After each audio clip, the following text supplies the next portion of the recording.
Okay, um, today I'll go over a bit of wave management um, before doing a bot review. So I've made this PowerPoint presentation and I'll explain everything it says and um, basically mostly of what there is to know about wave management. So first of all, I'd like to just expand a bit on what mid priority actually is and why it's good. So mid priority is when you have the push in your lane, meaning that your minion wave will crash under their turret first. So why is mid priority really good in the mid lane and general in the game? So there's a few things you can do with mid priority. First of all, you can get crucial vision control, putting deep wards. You can roam before your enemy are able to respond. Um, there's generally more space to work with, and it's creating pressure. So let's take a look on this map of Summoner's Rift. Let's say you're blue team, right? This is you. You're the M for mid lane. You have a jungler here. You have a top laner. You have a AD carry, and you have support. And let's say there's minions in here. Now you have pushed the wave in, meaning that the wave is under his turret. This is you. This gives you free access to the first point, which was crucial vision. So whenever you have the priority, you have three options. It says on this one. You have three options. So first of all, you can get deep vision and vision control. So you push the wave in. You don't know where their jungler is. So you can move up here, for example, put a ward here. Oops.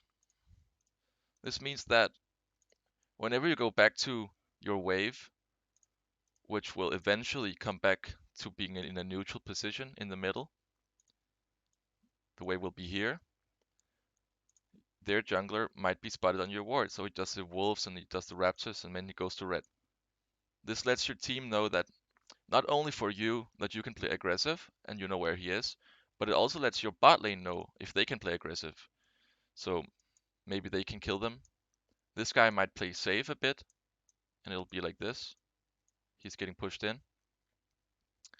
Um, you can also clear vision, meaning that let's say you put a control ward here, you have an area of this to play around. So not only will it give you intel about where the jungler is, but it also let you know that you can safely, in the next couple of minutes, roam towards bot lane because there's not really a ward from their mid laner in this area.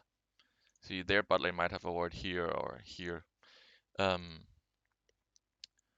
but at least you deny the enemy mid laner vision, so that will eventually or possibly uh, make your jungler being able to gank from this side. So a lot of these things we're going over are probably something that you know already. Second thing is roaming. You know about this as well. You can roam when you have the mid prio. So you push him under turret again. Now you have 30-second timer because it takes 30 seconds for the next minion wave to spawn. You have a 30-second timer to roam. Maybe go dive bot lane. Maybe roam to top lane. Maybe get a dragon with your jungler, something like that. Third option is resetting. So the main reason we're doing this is to minimize the amount of experience and gold you're losing. Because let's say that he pushes in the wave to you, right? You're under a turret and the minions are here. Now he basically has the same options as you did. So he can roam, he can clear your ward, he can gank bot lane, he can take dragon with his jungler, he can deep ward here and whatever. If you roam in this point in the game and your minions are under here, not only will you lose experience, but you will have less time to get back. So let's say you roam here to the jungler and tick dragon. You'll lose 6 minions, right? That's a lot of gold to lose. And this will add up if you do it multiple times. So this point is really bad to roam at this point if the wave is under the turret. But let's say you clear it under your turret really quick, and then you want to roam. Well then, let's say you roam bot lane, right? You will not have as much time to get back, so you will most likely lose another wave if this guy decides to push the next wave as well. So what you want to do is that you push the wave in, right? Push the wave in, he's under his turret, and then let's say you want to reset. So you reset, go back to base. You'll have plenty of time to go to base, buy items, and run all the way back mid before the next wave crashes. For example, on a tower or just resets in a neutral zone here. Okay, what did I have here? Okay, now obviously the most essential part of this is how do I even get mid prio? So now that you know why it's important to get mid prio, you can't always get mid prio by the way. So let's go over why and how to get your mid prio. So first of all, you have to know your matchup and which champion is or has superior wave clear. This means that, let's say you play Annie, you're the blue one, right? Still, you're Annie, you're playing against Anivia at level 6, right? Um, so she will push the wave because she has superior wave clear. And then you might say, but how do I know? Like, well, how do I know my matchup? How do I know which champion has the best wave clear? Well, it really depends on AoE abilities. So AoE meaning that your ability hits more than one minion at a time. So for example, here I've written Annie W. It's AoE ability, so you can hit all three ranged minions or all three melee minions. We have Victor E, we have Orianna Q, we have Anivia ulti, and so on, right? Um, but let's say you have a better matchup. Let's say you play against Kassadin, right? You have tried that plenty of times. Kassadin, he has basically no wave clear early game, and that's why he's considered as a late game champion. This means that you'll pretty much be able to get prio every time, like at least until he hits level 6, right? He has no wave clear and you play Annie, you're ranged and he's melee. So that's pretty simple. You pretty much like won the lane prio through champion select. But being able to understand your matchup and when you are able to get the push is not only to notice like who pushes the wave quickest. Because let's say you're playing Annie against a set, right? You might be able to push the wave faster than he can because you're ranged and have like more AoE damage and reset on your Q. But what if he can kill you? Then you obviously can't push the lane, right? So let's say Set is a bit fed, you'll have to get pushed in here. And he has mid prio. This means he can roam bot lane to kill it. There's nothing like there's nothing actually to do about this. Because if you go up and try to push the wave, contesting the wave to get prio, he can most likely kill you. So let's say he'll roam bot lane. All you can do here is hopefully have a ward, like here, maybe here, usually on bot side because you want to prevent him from ganking bot lane because that would be 2 kills instead of 1, right? And then you just have to ping your bot lane. And in lower elos, your bot lane will probably not like back off, but there's nothing really to do here. So what you will do is don't follow him. Don't ever follow him. Because let's say you didn't have this ward, right? You didn't have this green ward or this pink ward, and this jungler wasn't here. He could, like, he actually, technically, he could just be standing here with his jungler, or here with his jungler. And then you're like, oh no, he's roaming bot lane, he's gonna kill my AD carry and support. And then you do like this, and boom, you're dead. So if you have no vision, don't ever follow him. You can ping them danger, like, back off guys, we don't know where Zed is. But obviously that's not gonna happen um, in lower elos. So what you wanna do here is you wanna play safe. Let's say the wave is here, right? don't touch the minions before you see Zed again. So let's say Zed reappears here because your bot lane had a pink ward right here, right? So you see Zed here. This is an indicator to that you need to push this wave as fast as possible under his turret, right? So let's see if Zed kills our bot lane. Oh, luckily for us, our AD carry and support played it safe and went under tower, which is unlikely. This means Zed has wasted a lot of time and he has to go all the way back mid. And when he gets back mid, he will have lost 1, 2, 3, 4 minions. Who knows? It depends on how fast he is, right? This will give you a bit of experience lead and a little bit of a gold lead, which brings me to the next point. Let's say you play against like a matchup like Zed or Anivia, where you not necessarily can get the prio all the time. Because of what I just explained to you, this little experience lead and gold lead will build up. And eventually, if you're lucky, you will have more items than him. Oh, where did it say that? So here, this can also vary it on your champion level. If you're level 6 and he's level 5, you'll probably win. If you have more gold leading to more items, you'll probably win as well. So when you're stronger than your opponent, you can get mid prio. And obviously this really comes down to like knowing your matchup, and that's why one tricking is so good. Because let's say you only play Annie, you know all the matchups on Annie, you know exactly when you're stronger than Zed. Oh my bad. You know exactly when you're stronger than Zed and exactly when you're not stronger than Anivir, right?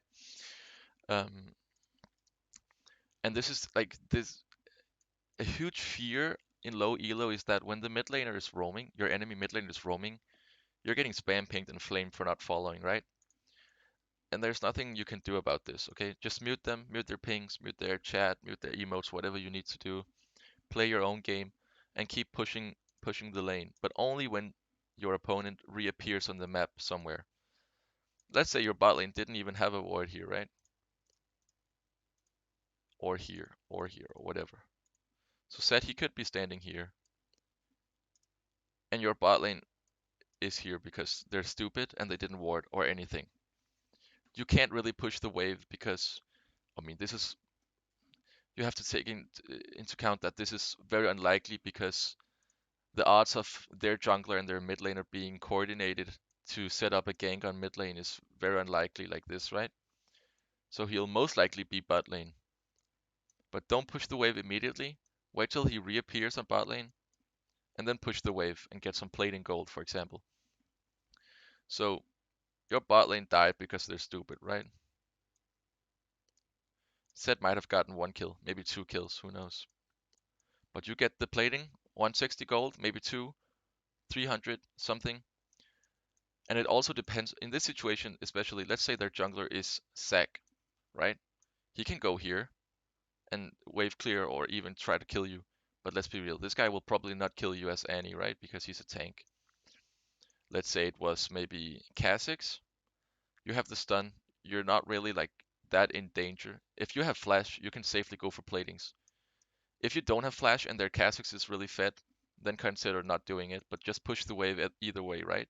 Push the wave, then back off, get a reset. Again, deep ward if that's possible.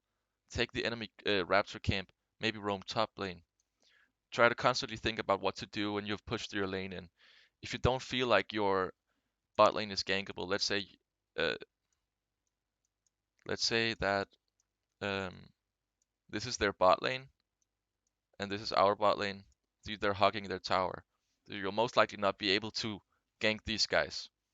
But maybe if you were lucky, you saw top lane that this guy is playing Malphite top lane against Camille, right? Camille can just E him. Maybe he didn't even have flash. If you notice that he don't have flash, it's such a free kill.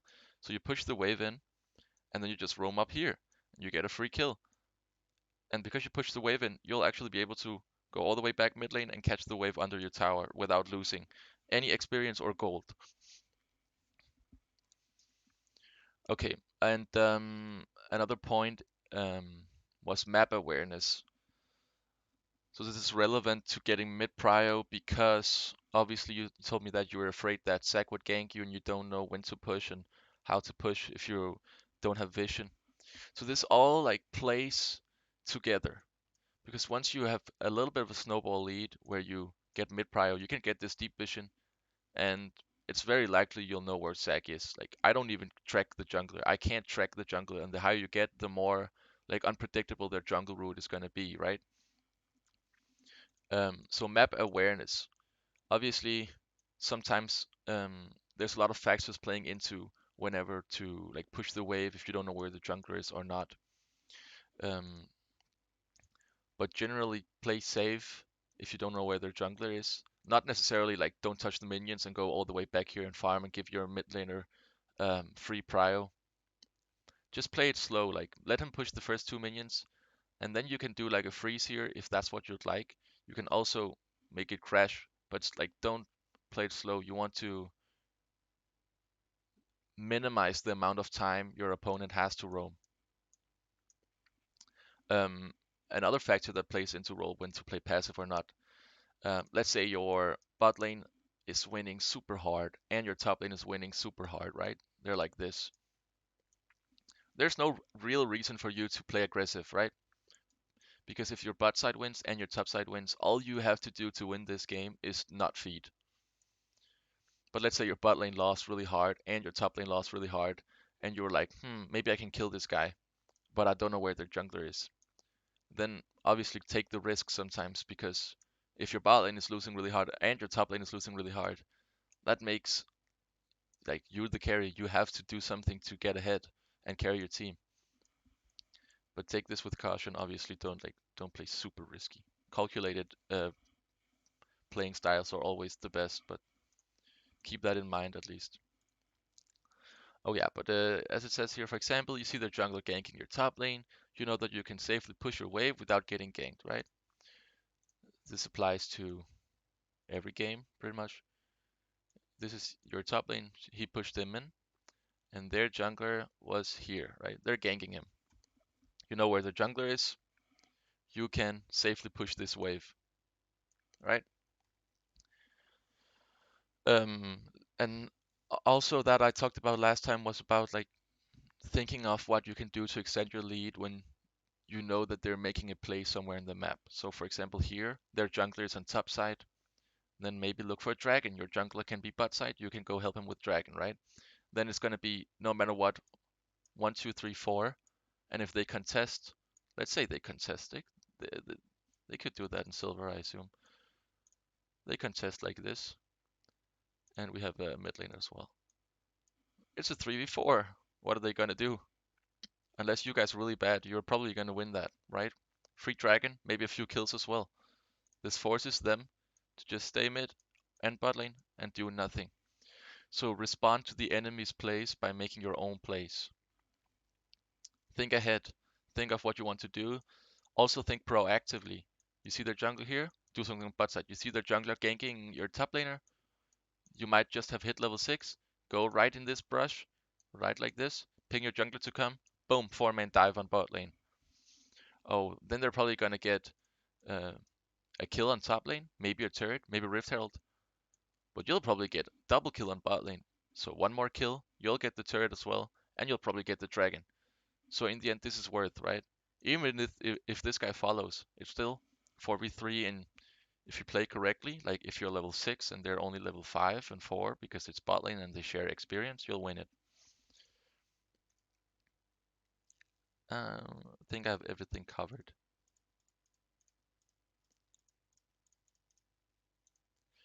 Yeah. Um, okay.